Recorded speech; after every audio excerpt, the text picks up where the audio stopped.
কবরের জীবনটা আসল জীবন। বিশ্বনবী দোয়া করতেন, আল্লাহুম্মা ইন্না নাউযু বিকা মিন আযাবিল কবর। আল্লাহ, আমি আপনার কাছে কবরের আযাব থেকে পানাহ চাই, কবরের আযাব থেকে বাঁচতে চাই। এই কবরের মধ্যে অনেক ফিতনা হবে, অনেক সুয়াল হবে।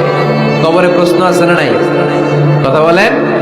প্রথম প্রশ্ন জিজ্ঞেস করা হবে, মার রব্বুক, তোমার রব কে? বলেন, আমাদের রব কে?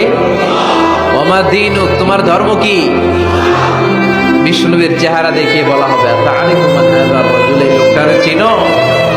আমরা কি বলবো?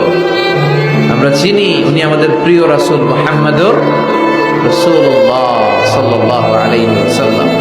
এরপরে জিজ্ঞেস করা হবে, এগুলো কোত্থেকে শিখলা? আমরা বলবো, কোরআন থেকে। ফায়ুফসাহু লাহু কবরুহু ৭০ যিরাআন। সুন্দর সুন্দর উত্তর করতে পারলে আপনার কবরটারে ৭০ হাত লম্বা করে দেয়া হবে। ইফতাহু লাহু বাবুন ইলাল জান্নাহ, জান্নাতের দিকে একটা দরজা লাগিয়ে